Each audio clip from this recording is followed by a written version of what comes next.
Degree అందరూ ఇస్తారు. Career కి క్లారిటీ ఇచ్చేది మాత్రం కాన్ఫిడో. బెస్ట్ యూనివర్సిటీ సీట్ తో పాటు సెటిల్ అయ్యే స్కిల్ కూడా గ్యారంటీ.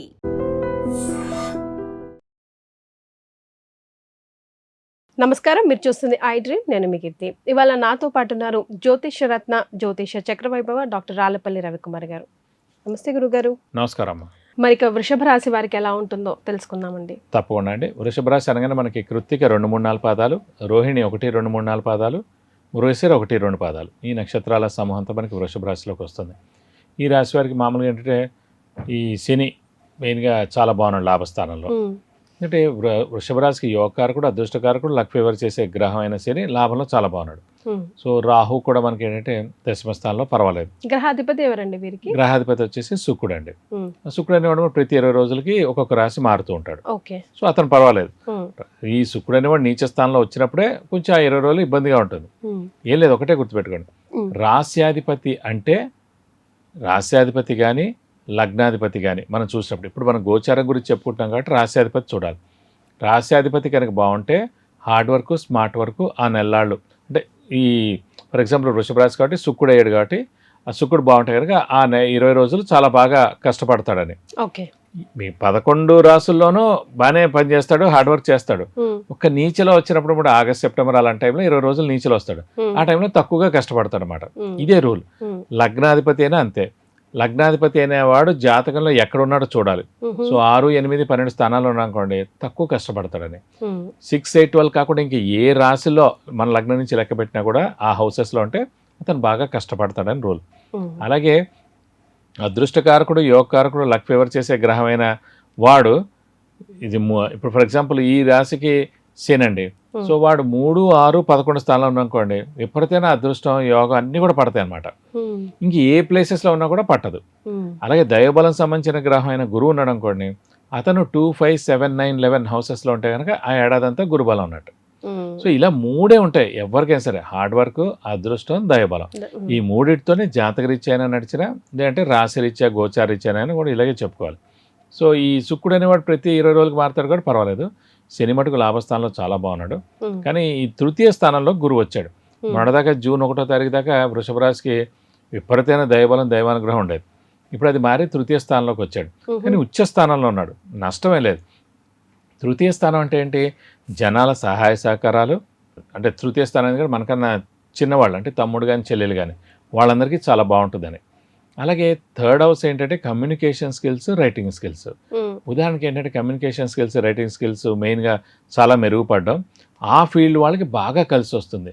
ఆ కమ్యూనికేషన్ స్కిల్స్ అంటే ఏంటంటే ఫర్ ఎగ్జాంపుల్ టీచింగ్ కానివ్వండి, సో లెక్చరర్లు కానీ, టీచర్లు కానీ, ప్రొఫెసర్లు కానీ వాళ్ళకి చాలా బాగుంటుంది.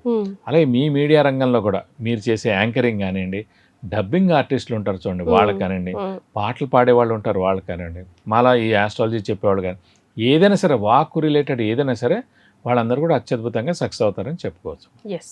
మరి అదృష్టం ఎంతమందికి కలిసి రావడానికి అవకాశం ఉందండి వృషభ రాశి వారికి? వృషభ రాశి వారికి అంటే భాగ్య దశమాధిపతి అనేది శని అయ్యాడు. శని రాజయోగ కారకుడు కూడా, అదృష్ట కారకుడు కూడా, లక్ ఫేవర్ చేసే గ్రహం కూడా. సో అలాంటి శని లాభస్థానంలో ఉన్నాడు. ఇందాక కూడా మనం చెప్పుకున్నాం, శని కానీ, రాహు కానీ, కేతు కానీ 3, 6, 11 స్థానాల్లో ఉంటే కనుక విపరీతమైన రాజయోగాన్ని ఇస్తారన్నమాట గోచార రీత్యా. సో ఇప్పుడు లాభస్థానంలో ఇంకా చాలా బాగున్నాడు కాబట్టి అద్భుతంగా ఉంటుందని చెప్పుకోవచ్చు.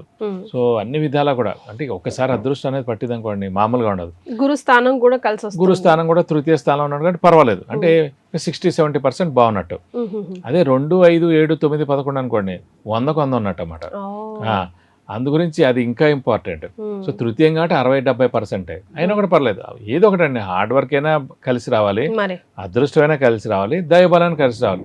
అందుకే గోచారీత్యా ఈ 3 మెయిన్ హార్డ్ వర్క్ అనేది తీసేయండి, అదృష్టం కానీ దైవబలం కానీ ఉందా లేదా ఏడాది అనేది చెక్ చేయాలన్నమాట. అందుకే రాగానే మనకు పంచాంగం రాగానే చూసేది అదనమాట, ఆదాయ వ్యయాలు, రాజ్యపూజ, అవమానాలు కన్నా కూడా ఈ శని ఎక్కడ ఉన్నాడు, గురువు అని ఎక్కడ, ఈ 2 గ్రహాలు ఎక్కడ ఉన్నాయి ఈ ఏడాది చూసుకుంటే అవి బాగున్నాయంటే ఇందులో ఒక్క గ్రహం బాగున్నా కూడా చాలా బాగున్నట్టు అన్నమాట. సో అదృష్టం మటుకు పరిపూర్ణంగా ఉందని చెప్పుకోవచ్చు. ఈ మాసం, ఈ సంవత్సరం అంతా కూడా అనమాట, నెక్స్ట్ ఏడాది దాకా కూడా శని అక్కడే ఉంటాడు. సో ఏడాది అంతా కూడా వాళ్ళు పట్టిందల్లా బంగారం అని చెప్పుకోవచ్చు వృషభ రాశికి. సూపర్. అయితే మరి ఉద్యోగస్తులకండి, అంటే కొత్తగా ఉద్యోగం చేరాలన్నా, లేదంటే మార్పు రావాలన్నా, ప్రమోషన్స్ కోసం ఎదురు చూస్తున్న వాళ్ళన్నా, ఫారిన్ కంట్రీస్లో జాబ్ చేయాలనుకుంటున్న వాళ్ళకి ఎంతవరకు బాగుంటుందంటారు? మెయిన్ ఏంటంటే శని కూడా వృత్తికారకుడు, వృత్తికారకుడు, ప్రవృత్తికారకుడు, ప్రొఫెషన్ కారకుడు. ఉద్యోగాన్ని అన్నిటి కూడా కారకుడు శనే. సో మామూలుగా అందుకే చూడండి, మేషం నుంచి స్టార్ట్ అయితే దశమ వచ్చేసి మకరం అయిందన్నమాట. మకరానికి అధిపతి శని. సో అందుకే శని అనేది వృత్తి కారకుడు ఇచ్చారన్నమాట. 10th హౌస్ అంటేనే రాజ్యాధికారం, అది కాకుండా ప్రొఫెషన్ కారకుడు, ప్రొఫెషన్ హౌస్, ఇవన్నీ కూడా దశమ స్థానం నుంచే చూస్తారు. సో అలాంటి శని లాభస్థానంలో చాలా బాగున్నాడు కాబట్టి నిరుద్యోగులు ఉద్యోగం రావడం, ఉద్యోగస్తులకి ప్రమోషన్స్ రావడం, బాస్ నుంచి మన్నన పొందడం, అలాగే ఫారెన్ టూర్ విజిట్స్ అసైన్మెంట్స్ రావడం, ఇవన్నీ కూడా జరుగుతాయి. మంచి శాలరీ హైక్ కానీ ప్రమోషన్ రావడం కానీ ఇవన్నీ కూడా జరిగేందుకు అవకాశాలు 100% ఉన్నాయండి. సో కెరియర్ పరంగా బాగుంది. ఫ్యామిలీ లైఫ్ కొత్తగా ప్లాన్ చేయాలనుకుంటున్న వాళ్ళకి, పిల్లలు కావాలనుకుంటున్న, పెళ్లిళ్ళ కోసం ఎదురు చూస్తున్న వాళ్ళకి ఎలా ఉంటున్నారు? అంటే ప్రస్తుతం అంటే ఇప్పుడు గురుబలం అనేది జూన్ 1వ తారీఖు దాకా ఉందండి వృషభ రాశికి. ఇప్పుడు 3వ స్థానానికి వచ్చేప్పుడు కొంచెం మిశ్రమంగా ఉంటుంది అన్నమాట. సో బాగా కష్టపడితే కానీ వివాహానికి కానీ సంతానం కానీ అవకాశం తక్కువగా ఉంది, అంటే మీడియంగా ఉంది. ఏదైనా ప్రయత్న లోపం అండి. అంటే మెయిన్గా ఏంటంటే ఇప్పుడు సంతానం అనుకోండి, వైఫ్ అండ్ హస్బెండ్లో ఎవరికి గురుబలం ఉన్నా చాలు, పర్వాలేదు. అదే కానీ ఇండివిజువల్ ఉన్నా అనుకోండి, వాళ్ళు ఖచ్చితంగా గురుబలం ఉండాలి. ఎందుకంటే వాళ్ళకి గురుబలం ఉంటేనే పెళ్ళి అవుతుంది. కానీ ఆడపిల్లల విషయంలో ఏంటంటే కన్యాదానం చేసే తల్లిదండ్రులు ఉంటారు కానీ వాళ్ళ గురుబలం ఉందనుకోండి, వాళ్ళు కన్యాదానం చేయగలరు కాబట్టి అవుతుంది. అలాగే ఆడపిల్లలకి ఏలినాటి శని నడుస్తుంది అనుకోండి, ఏలినాటి శని కానీ అర్ధాష్టమ శని కానీ అష్టమ శని కానీ ఈ 3 కూడా స్థానచలనాన్ని చేయిస్తాయి అనమాట. సో ఆడపిల్లలకి మెయిన్గా స్థానచలనం అంటే అత్తారింటికి వెళ్ళడం అనమాట మేజర్గా. అంటే సో కాబట్టి వాళ్ళకి పెళ్ళేందుకు అవకాశాలు ఎక్కువగా ఉన్నాయి. రైట్. సో వీళ్ళకి ఏం రెమెడీస్ సూచిస్తారండి? వీళ్ళకి ప్రస్తుతం ఏంటంటే మనకి మెయిన్గా ఈ గురువు రిలేటెడే చేయాలండి. ఎందుకంటే తృతీయ స్థానంలో ఉన్నాడు, కొంచెం 60% ఉన్నాడు కాబట్టి ప్రతి గురువారం ఉపవాసం ఉండడం, మేధా దక్షిణామూర్తి దత్తాత్రేయ స్వామిని ఎక్కువగా ఆరాధించడం, ప్రతిరోజు మేధా దక్షిణామూర్తి మరియు దత్తాత్రేయ స్వామి అష్టోత్తరం చదువుకుంటే చాలా మంచిది.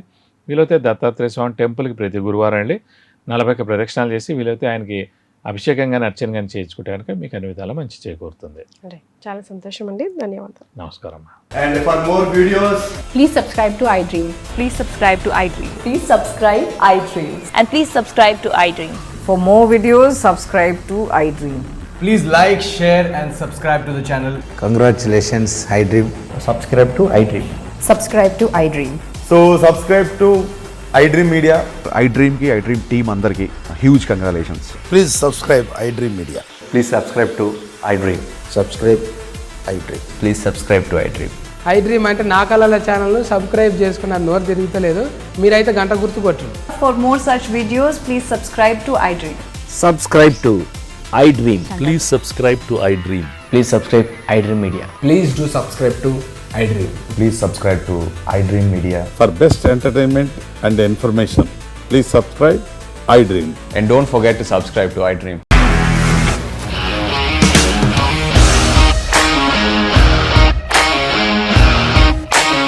ఇండస్ట్రీలో కమిట్మెంట్ ఇష్యూస్ వస్తే నీకు కూడా వచ్చినట్టు మార్నింగ్ తీసుకెళ్ళాలంటే కొట్టి పడేస్తారు.